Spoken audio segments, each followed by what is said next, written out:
আসসালামু আলাইকুম রহমতুল্লাহ। বন্ধুরা কেমন আছেন? আশা করি ভালো আছেন। আলহামদুলিল্লাহ, আমিও ভালো আছি। আজকের ভিডিওতে খুবই গুরুত্বপূর্ণ একটি আলোচনা পেশ করব। আপনারা সকলেই ভিডিওটি শেষ পর্যন্ত দেখবেন, কোনো স্কিপ করবেন না।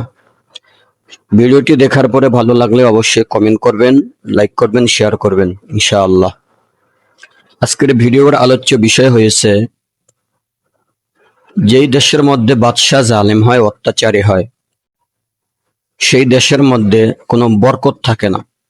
এমনই একটি ঘটনা আমি আপনাদেরকে এখন শোনাবো।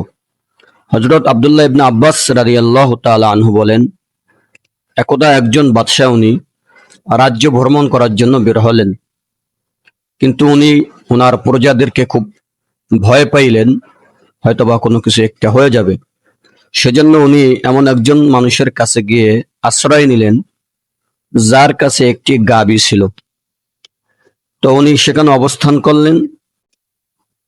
শেষ বিকেলের দিকে সন্ধ্যার আখ্যানে সেই গাভীটি বাড়িতে ফিরে আসলো।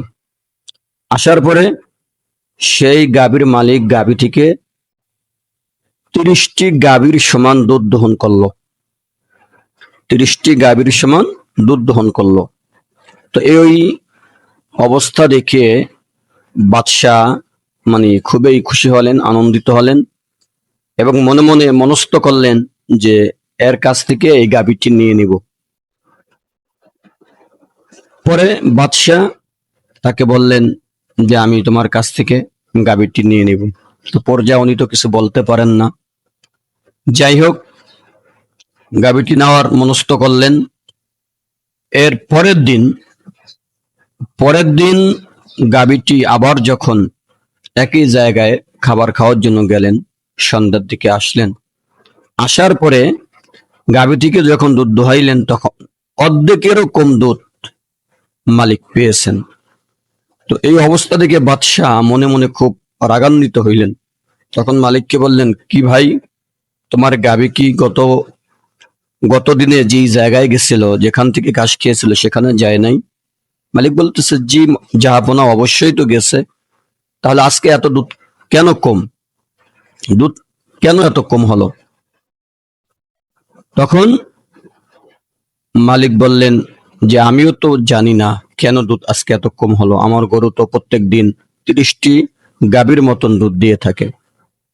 তো ব্যাখ্যাকারীগণ যারা আছেন, এরা বললেন যে এখানে দুধ কম দেওয়ার মানে হলো, বাদশাহ উনি অন্যায় ভাবে ওই রাখালের কাছ থেকে অন্যায় ভাবে গরুটি নেওয়ার সিদ্ধান্ত নিয়েছিলেন, যার কারণে এই অবস্থা হয়েছে। তো বাদশাহকে বলা হলো এই বিষয়টি। তখন বাদশাহ বুঝতে পারলেন যে না, আসলেই এটা নেওয়া ঠিক হবে না। কারণ যখনই বাদশাহ অন্যায়ভাবে কোনো কিছু করতে যায় বা জুলুম অত্যাচার যখনই করে, তখন ওই দেশের মধ্যে শান্তি থাকে না, ওই দেশের মধ্যে কোনো কাজে বরকত থাকে না। প্রিয় ভাইরা, এটি একটি আশ্চর্যজনক ঘটনা।